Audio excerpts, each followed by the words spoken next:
Nombre, chapitre 7. Lorsque Moïse eut fini de dresser le tabernacle, il versa de l'huile sur lui et le consacra avec tous ses ustensiles, ainsi que l'autel avec tous ses ustensiles. Il versa de l'huile sur eux et les consacra. Alors les princes d'Israël, les chefs de famille, présentèrent leur offrande. C'étaient les princes des tribus, ceux qui avaient présidé au dénombrement. Ils amenèrent leur offrande devant l'Éternel, 6 chars couverts et 12 bœufs, soit 1 char pour 2 princes et 1 bœuf pour chaque prince, et ils les offrirent devant le tabernacle. L'Éternel dit à Moïse, prends ces éléments de leur part afin de les employer pour le service de la tente de la rencontre. Tu les donneras aux Lévites, à chacun selon les besoins de sa fonction. Moïse prit les chars et les bœufs, et il les remit aux Lévites. Il donna 2 chars et 4 bœufs aux descendants de Gershon, selon les besoins de leur fonction. Il donna 4 chars et 8 bœufs aux descendants de Merari, selon les besoins des fonctions qu'ils exerçaient sous la conduite d'Ithamar, le fils du prêtre Aaron. Mais il n'en donna pas aux descendants de Kehath parce que, selon leurs fonctions, ils devaient porter les choses saintes sur les épaules. Les princes présentèrent leur offrande pour la dédicace de l'autel, le jour où on le consacra par onction. Ils présentèrent leur offrande devant l'autel.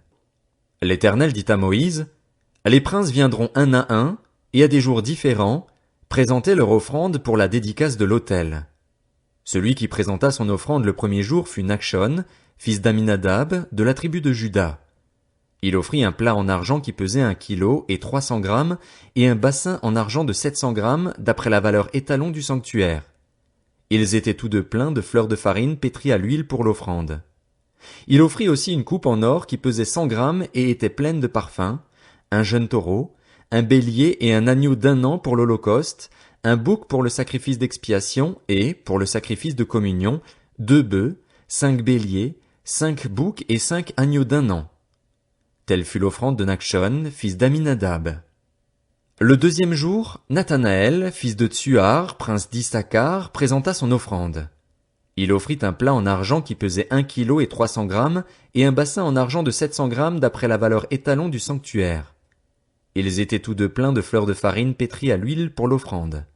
Il offrit aussi une coupe en or qui pesait 100 grammes et était pleine de parfums, un jeune taureau, un bélier et un agneau d'1 an pour l'holocauste, un bouc pour le sacrifice d'expiation et, pour le sacrifice de communion, 2 bœufs, 5 béliers, 5 boucs et 5 agneaux d'1 an. Telle fut l'offrande de Nathanaël, fils de Tsuar. Le troisième jour, le prince des Zabulonites, Eliab, fils de Hélon, offrit un plat en argent qui pesait 1 kilo et 300 grammes, et un bassin en argent de 700 grammes d'après la valeur étalon du sanctuaire. Ils étaient tous deux pleins de fleurs de farine pétries à l'huile pour l'offrande. Il offrit aussi une coupe en or qui pesait 100 grammes et était pleine de parfums, un jeune taureau, un bélier et un agneau d'1 an pour l'holocauste, un bouc pour le sacrifice d'expiation et, pour le sacrifice de communion, 2 bœufs, 5 béliers, 5 boucs et 5 agneaux d'1 an. Telle fut l'offrande d'Eliab, fils de Hélon. Le quatrième jour, le prince des Rubénites, Élitsur, fils de Chédéur, offrit un plat en argent qui pesait 1 kilo et 300 grammes et un bassin en argent de 700 grammes, d'après la valeur étalon du sanctuaire. Ils étaient tous deux pleins de fleurs de farine pétries à l'huile pour l'offrande.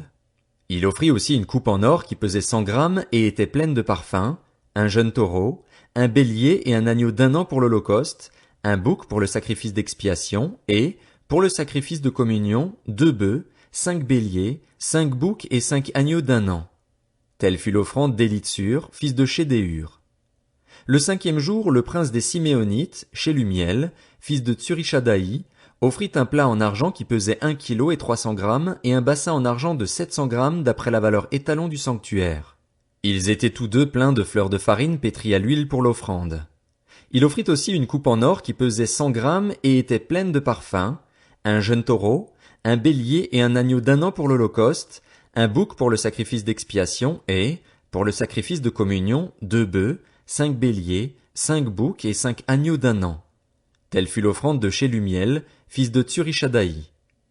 Le sixième jour, le prince des Gadites, Eliasaph, fils de Déhuel, offrit un plat en argent qui pesait 1 kilo et 300 grammes et un bassin en argent de 700 grammes d'après la valeur étalon du sanctuaire.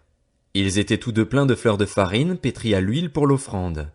Il offrit aussi une coupe en or qui pesait 100 grammes et était pleine de parfums, un jeune taureau, un bélier et un agneau d'un an pour l'holocauste, un bouc pour le sacrifice d'expiation et, pour le sacrifice de communion, 2 bœufs, 5 béliers, 5 boucs et 5 agneaux d'un an.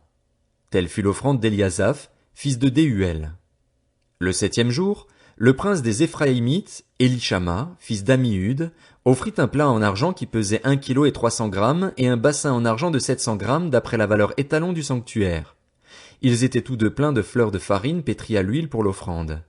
Il offrit aussi une coupe en or qui pesait 100 grammes et était pleine de parfums, un jeune taureau, un bélier et un agneau d'un an pour l'holocauste, un bouc pour le sacrifice d'expiation et, pour le sacrifice de communion, 2 bœufs, 5 béliers, 5 boucs et 5 agneaux d'un an. Telle fut l'offrande d'Élishama, fils d'Ammihud.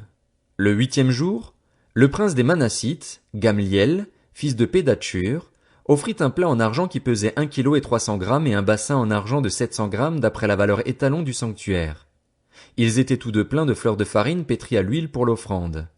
Il offrit aussi une coupe en or qui pesait 100 grammes et était pleine de parfums, un jeune taureau, un bélier et un agneau d'un an pour l'holocauste, un bouc pour le sacrifice d'expiation et, pour le sacrifice de communion, 2 bœufs, 5 béliers, 5 boucs et 5 agneaux d'un an. Telle fut l'offrande de Gamliel, fils de Pédatsur.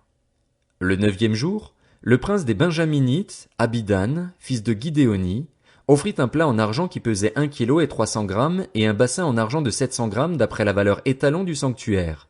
Ils étaient tous deux pleins de fleurs de farine pétries à l'huile pour l'offrande. Il offrit aussi une coupe en or qui pesait 100 grammes et était pleine de parfums, un jeune taureau, un bélier et un agneau d'un an pour l'holocauste, un bouc pour le sacrifice d'expiation et, pour le sacrifice de communion, 2 bœufs, 5 béliers, 5 boucs et 5 agneaux d'un an. Telle fut l'offrande d'Abidan, fils de Gidéoni. Le 10e jour, le prince des Danites, Ahiézer, fils d'Amishadaï, offrit un plat en argent qui pesait 1 kilo et 300 grammes et un bassin en argent de 700 grammes d'après la valeur étalon du sanctuaire. Ils étaient tous deux pleins de fleurs de farine pétries à l'huile pour l'offrande. Il offrit aussi une coupe en or qui pesait 100 grammes et était pleine de parfums, un jeune taureau, un bélier et un agneau d'un an pour l'holocauste, un bouc pour le sacrifice d'expiation et, pour le sacrifice de communion, 2 bœufs, 5 béliers, 5 boucs et 5 agneaux d'un an. Telle fut l'offrande d'Ahiézer, fils d'Amishadaï. Le 11e jour, le prince des Azérites, Pagiel, fils d'Ocran, offrit un plat en argent qui pesait 1 kilo et 300 grammes et un bassin en argent de 700 grammes d'après la valeur étalon du sanctuaire. Ils étaient tous deux pleins de fleurs de farine pétries à l'huile pour l'offrande. Il offrit aussi une coupe en or qui pesait 100 grammes et était pleine de parfums, un jeune taureau, un bélier et un agneau d'un an pour l'holocauste, un bouc pour le sacrifice d'expiation et, pour le sacrifice de communion, 2 bœufs, 5 béliers, 5 boucs et 5 agneaux d'un an. Telle fut l'offrande de Pagiel, fils d'Ocran. Le 12e jour, le prince des Nephtalites, Ahira, fils d'Énan, offrit un plat en argent qui pesait 1 kilo et 300 grammes et un bassin en argent de 700 grammes d'après la valeur étalon du sanctuaire. Ils étaient tous deux pleins de fleurs de farine pétries à l'huile pour l'offrande. Il offrit aussi une coupe en or qui pesait 100 grammes et était pleine de parfums, un jeune taureau, un bélier et un agneau d'un an pour l'holocauste, un bouc pour le sacrifice d'expiation et, pour le sacrifice de communion, 2 bœufs, 5 béliers, 5 boucs et 5 agneaux d'un an. Telle fut l'offrande d'Ahira, fils d'Énan. Tels furent les dons des princes d'Israël pour la dédicace de l'autel, le jour où on le consacra par onction. 12 plats en argent, 12 bassins en argent, 12 coupes en or. Chaque plat en argent pesait 1 kilo et 300 grammes et chaque bassin pesait 700 grammes, ce qui fit pour l'argent de ces ustensiles un total de 24 kilos d'après la valeur étalon du sanctuaire. Les 12 coupes en or pleines de parfums, à 100 grammes la coupe d'après la valeur étalon du sanctuaire, firent pour l'or des coupes un total de 1200 grammes. Total des animaux pour l'holocauste, 12 taureaux, 12 béliers, 12 agneaux d'un an, avec les offrandes qui les accompagnaient. 12 boucs pour le sacrifice d'expiation. Total des animaux pour le sacrifice de communion, 24 bœufs, 60 béliers, 60 boucs, 60 agneaux d'un an. Tels furent les dons pour la dédicace de l'autel, une fois qu'on l'eut consacré par onction. Lorsque Moïse entrait dans la tente de la rencontre pour parler avec l'Éternel, il entendait la voix lui parler du haut du couvercle placé sur l'arche du témoignage entre les 2 chérubins. et il parlait avec l'Éternel. Nombre, chapitre 8. L'Éternel dit à Moïse, transmets ces instructions à Aaron. Lorsque tu placeras les lampes sur le chandelier, les 7 lampes devront éclairer en face. C'est ce que fit Aaron. Il plaça les lampes sur le devant du chandelier, comme l'Éternel l'avait ordonné à Moïse. Le chandelier était en or battu.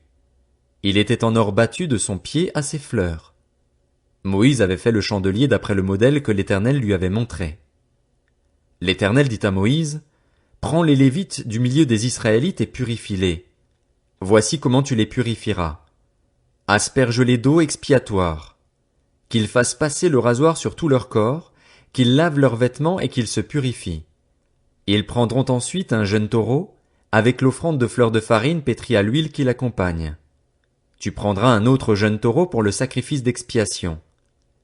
Tu feras approcher les Lévites devant la tente de la rencontre et tu convoqueras toute l'assemblée des Israélites. Tu feras approcher les Lévites devant l'Éternel, et les Israélites poseront leurs mains sur eux. Aaron fera pour les Lévites le geste de présentation devant l'Éternel, comme pour une offrande des Israélites, et ils seront consacrés au service de l'Éternel. Les Lévites poseront leurs mains sur la tête des taureaux, et tu offriras l'un en sacrifice d'expiation, l'autre en holocauste, afin de faire l'expiation pour les Lévites. Tu feras tenir les Lévites debout devant Aaron et devant ses fils, et tu feras pour eux le geste de présentation, comme pour une offrande à l'Éternel. Tu sépareras ainsi les Lévites des autres Israélites, et les Lévites m'appartiendront. Après cela, les Lévites viendront faire le service dans la tente de la rencontre. C'est ainsi que tu les purifieras et que tu feras pour eux le geste de présentation, comme pour une offrande, car ils me sont donnés comme des dons pris du milieu des Israélites. Je les ai pris pour moi à la place de tous les premiers-nés des Israélites. En effet, tout premier-né des Israélites m'appartient, aussi bien des hommes que des animaux. Le jour où j'ai frappé tous les premiers-nés en Égypte, je me les suis consacrés, et j'ai pris les Lévites à la place de tous les premiers-nés des Israélites. J'ai donné les Lévites à Aaron et à ses fils, comme des dons pris du milieu des Israélites, pour qu'ils effectuent le service des Israélites dans la tente de la rencontre, qu'ils fassent l'expiation pour les Israélites et que les Israélites ne soient frappés d'aucun fléau en s'approchant du sanctuaire. Moïse, Aaron et toute l'assemblée des Israélites firent pour les Lévites tout ce que l'Éternel avait ordonné à Moïse à leur sujet. C'est ainsi que les Israélites agirent envers eux. Les Lévites se purifièrent et lavèrent leurs vêtements. Aaron fit pour eux le geste de présentation, comme pour une offrande, devant l'Éternel, et il fit l'expiation pour eux afin de les purifier. Après cela, les Lévites vinrent faire leur service dans la tente de la rencontre, aux côtés d'Aaron et de ses fils, conformément à ce que l'Éternel avait ordonné à Moïse à leur sujet. C'est ainsi que l'on agit envers eux. L'Éternel dit à Moïse, voici ce qui concerne les Lévites. Dès l'âge de 25 ans, tout Lévite entrera au service de la tente de la rencontre pour y exercer une fonction. Dès l'âge de 50 ans, il quittera sa fonction et ne servira plus. Il aidera ses frères dans la tente de la rencontre pour garder ce qui est confié à leur responsabilité, mais il ne fera plus de service. Voilà comment tu agiras envers les Lévites pour ce qui concerne leur fonction. Nombre, chapitre 9. L'Éternel parla à Moïse dans le désert du Sinaï, le premier mois de la 2e année après leur sortie d'Égypte. Il dit, que les Israélites célèbrent la Pâque au moment fixé. Vous la célébrerez au moment fixé, le 14e jour de ce mois, au coucher du soleil. Vous la célébrerez conformément à toutes les prescriptions et les règles qui s'y rapportent. Moïse ordonna aux Israélites de célébrer la Pâque, et ils célébrèrent la Pâque le 14e jour du premier mois, au coucher du soleil, dans le désert du Sinaï. Les Israélites se conformèrent à tous les ordres que l'Éternel avait donnés à Moïse. Il y eut des hommes qui étaient impurs à cause d'un mort et ne pouvaient donc pas célébrer la Pâque ce jour-là. Ils se présentèrent le jour même devant Moïse et Aaron et dirent à Moïse, « Nous sommes impurs à cause d'un mort. Pourquoi serions-nous privés de présenter au moment fixé l'offrande de l'Éternel parmi les Israélites ?» Moïse leur dit, « Attendez que je sache ce que l'Éternel vous ordonne. » L'Éternel dit à Moïse, « Transmets ces instructions aux Israélites. Si l'un de vous ou de vos descendants est impur à cause d'un mort ou bien est en train d'effectuer un long voyage, il célébrera néanmoins la Pâque en l'honneur de l'Éternel. C'est le 14e jour du 2e mois qu'ils la célébreront, au coucher du soleil. Ils la mangeront avec des pains sans levain et des herbes amères. Ils n'en laisseront rien jusqu'au matin et ils ne briseront aucun de ses os. Ils la célébreront suivant toutes les prescriptions de la Pâque. Si quelqu'un qui est pur et n'est pas en voyage s'abstient de célébrer la Pâque, il sera exclu de son peuple. Cet homme-là supportera les conséquences de son péché parce qu'il n'a pas présenté l'offrande de l'Éternel au moment fixé. Si un étranger en séjour chez vous célèbre la Pâque de l'Éternel, il se conformera aux prescriptions et aux règles de la Pâque. Vous aurez la même prescription pour l'étranger et pour l'Israélite. Le jour où le tabernacle fut dressé, la nuée couvrit le tabernacle, la tente de la rencontre. Depuis le soir jusqu'au matin, elle eut l'apparence d'un feu sur le tabernacle. Cela se passa constamment ainsi, la nuée couvrait le tabernacle, et la nuit elle avait l'apparence d'un feu. Quand la nuée s'élevait au-dessus de la tente, les Israélites partaient. Ils campaient à l'endroit où s'arrêtait la nuée. Les Israélites partaient sur l'ordre de l'Éternel, et ils campaient sur l'ordre de l'Éternel. Ils campaient aussi longtemps que la nuée restait sur le tabernacle. Quand la nuée restait longtemps sur le tabernacle, les Israélites obéissaient au commandement de l'Éternel et ne partaient pas. Quand elle restait peu de jours sur le tabernacle, c'est sur l'ordre de l'Éternel qu'ils campaient et partaient. Si la nuée s'arrêtait du soir au matin et s'élevait le matin, ils repartaient. Si elle s'élevait après un jour et une nuit, ils partaient.